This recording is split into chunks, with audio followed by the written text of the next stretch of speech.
प्रमद बर' सारनि बेसेबांबा गिदिर मोनसे थगायनाय, गोबां थगायनाय दं, बेनि गेजेराव मोनसे बेसेबांबा गिदिर थगायनायखौ बे भिडिअनि गेजेरजों आं बुंनो थांगासिनो दं, सावरायनो थांगासिनो दं। लोगोसे उइथ प्रुफ आं होगोन जे बड'फानि सिमांखौ गावनि साननाय, गावनि मावथांखि मावनायजों रुजुदों। माने बड'फानि सिमांखौ गावनि मावनायजों ओरै लाइन बोबोदों। बड'फानि सिमांखौसो गावनि लाइनजों बोबोबाय। माने गावनि लिक होखानायजोंसो बड'फानि सिमाङा खारगासिनो। बड'फाखा। प्रमद बर' सारबाबो बड'फा जानो हाया आरो बड'फाया मालाबाबो बेबायदि नङा, बेहा आलादा सुबुंथिखा। दा बेबायदि बिराद गिदिर थगायनाय, बिनि सोमोन्दै दिनैनि भिडिअआव दामाखा सावरायगोन। गिबियाव नोंथांमोनखौ आंनि बे गोदान भिडिअआव बरायग्रोबाय गोसो गोथारै। लोगोसे आसा खालामो इसोरनि अननायाव बयबो मोजां दं। गिबियावनो नोंथांमोना नैबे भिडिअ क्लिप्सखौ मोजाङै नायनानै लाग्रोदो, बेनि उनाव सावरायहैनोसै। बेयो जोंनि थाखाय सावरायनो गोनां मोनसे प्रुफ, फोरमान। नायग्रोदो। आरो बड'फानि सिमाङाबो लासै लासैनो मोगथाङाव महर मोनबोगासिनो दङ। दा सनितपुर बिश्वनाथ होनना बुङोब्ला हानि जेंना दङ, बे लासै लासै जोबबोबाय थादों। जि एसे दंबावो बेखौ थाबैनो फोजोबनो थाखाय जों सरकार रायलायगासिनो दङ।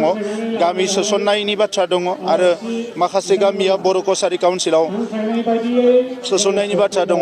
बे मोननै बाथ्राखौबो लानानै आसामनि चिफ मिनिस्टार बिथांजों सावरायगासिनो दङ। आङो लासै लासैनो प्रब्लेमखौ जोबजानो लुबैदों, मानोना आगोलफ्राव बे थासारिफ्रा जोबोद बै समफ्राव जोंनि सोमावसारनायखौ लानानै सनितपुराव एबा बिश्वनाथाव गहपुर बायदियाव गोबां थासारि जालांदों।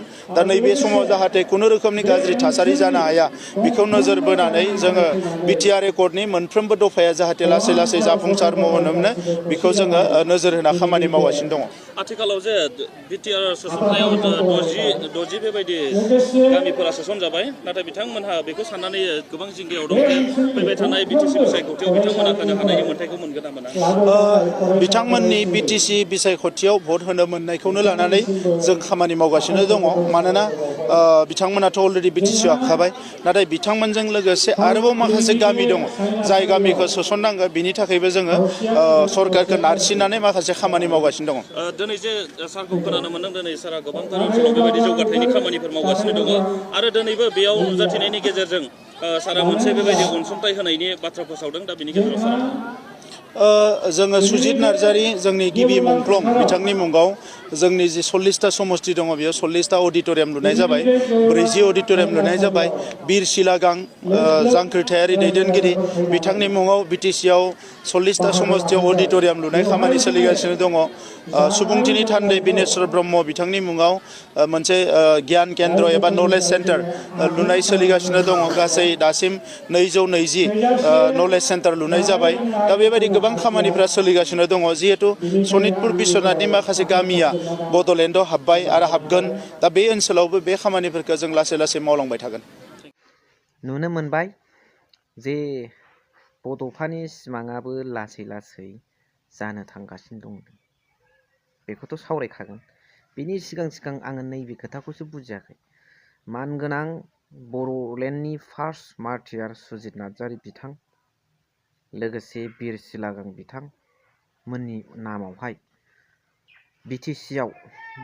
बिटिसि ओनसोलाव थखा 40टा हमस्टेट एथा अडिट'रियाम सोलिगासिनो दं दा प्रेजेन्टआव। बिसोर सानैनि मुङाव अडिट'रियाम 40टा समस्तियाव 40टा अडिट'रियाम कनस्ट्राक्सन सोलिगासिनो दंबो खोमा। आं नुसनाखै बा आं नुहैस'वाखै, मिथिस'वाखै। सोरबा कमेन्ट्सनि गेजेरजों फोरमायहरोबा मोजां जायो।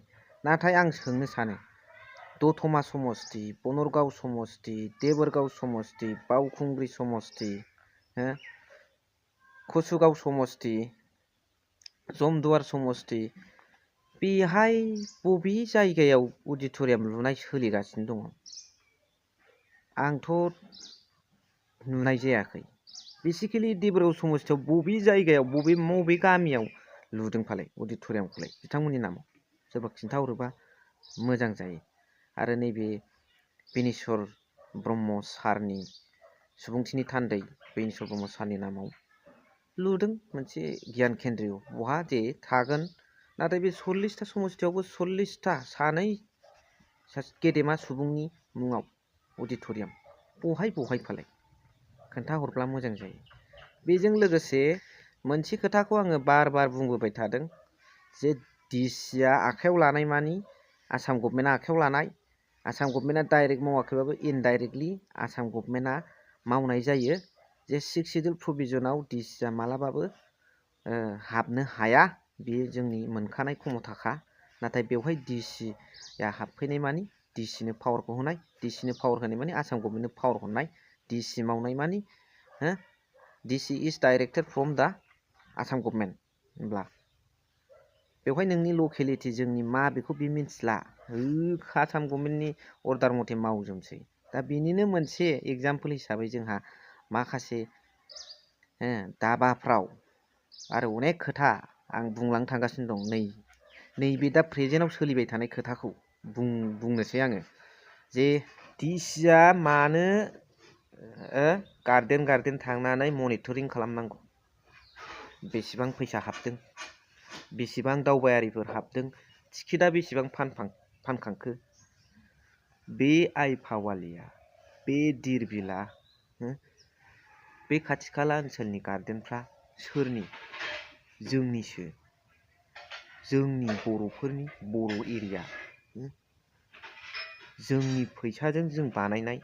बेखौ डिसिआ मनिटरिं बानायनानै लिस्ट लाबाय थायो बेसेबां हाबखो बेसेबां माखो। होमबा जोंनि इएमजिएम बे ओनसोलनि इएमजिएमआ जेबो पावार गैला नामा? डिसि मनिटरिं खालामनानै डिसि रिपर्ट हरनाय मानि बियो डिसिसो, मोजांबो हरनो हागौ, उल्थाबो हरनो हागौ, ल'बो हरनो हागौ, हाइबो हरनो हागौ। नाथाय जोंनि इएमजिएमआ मनिटरिं खालामोब्ला जोंहा जोंनि डेभेलपमेन्टनि फारसे साननाय फैगौमोन। आरो बेखौ मानो मालायनो अडिट हिसाब होलायनांगौ खोथा दं। जोंहा जोंनि ओनसोलाव बानायनानै जाबानो जायो, ओनसोलनि रायजो राजाफ्रा सेंग्राफ्रा मानिबा थ्रुयै डेभेलप जाबानो जायो। डिसिनि खामानि मावनाय मानि बे आसाम गभर्नमेन्टनि खामानि, मानोना डिसिआ 6 शिड्युल प्रभिजननि आन्दाराव फैखाया नालाय, बिटिसिनि आन्दाराव। गोदो फैयोमोन नामा? हाग्रामा महिलारि साननि 17 बोसोर समाव डिसिखौनो नुवामोन गाग्लिनाय। दा नाथाय बिथांमोननो पावारखौ गथायहैबाय नालाय बिथाङा मावबाय। अब्ला बेखौ इनडाइरेक्टलि आसाम गभर्नमेन्टआनो सालायहरनाय जाबाय जोंनि बिटिसिखौ, खारन बे गार्डेन मनिटरिं खालामबाय नालाय डिसिआ। होमबा सानना नायदो रायजो राजाफोर, होमबा इएमजिएम जोंहासो दायथ' लानानै खामानि मावनांगौ, मालायनो हगारो नामा? लोगोसे जोंहा बड'फा उपेन्द्रनाथ ब्रह्मनि खोथा, साननो गोनां खोथा, बुंनो गोनां खोथा दङ जे बड'फाया बड'फाखा। बे नों हाजार नाजाबाबो सोरबाया बड'फा जानो हाया। नों आलादा आदर्शजों खामानि माव, आलादा बिमुं मोनगोन। नाथाय सोरबाया दिनै प्रमद बर' सारमोन बादिया गाव मावनाय खामानिखौ बड'फानि सिमां होनब्ला जानाय नङा। माने गाव मावनाय खामानिजोंसो बड'फानि सिमां ओरै लिक खारलांनाय। बड'फानि सिमांखौ थांखियाव नोजोराव दोनना होसोहैनांगौआ गावनि लिकजोंसो सिमाङा खारफागासिनो। बड'फानि सिमाङा गाव मावनायानो बड'फानि मावनाय बे नङा। सिमाङा मामोन? नोंगौ इयुन जोलैफ्रा बड'फानि सिमांखौ नाजानाय मावनाया मोजां। प्रमद बर' सारबाबो, हाग्रामा महिलारि सारबाबो, खाम्फा बरग'यारि सारबाबो मावनानै जाफुंहैनाया।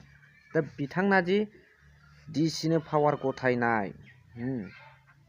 आसाम गभर्नमेन्टखौ सालायहोनाय, डिसिखौ सालायहोनाय, हानि खेथ्रआव सालायहोनाय,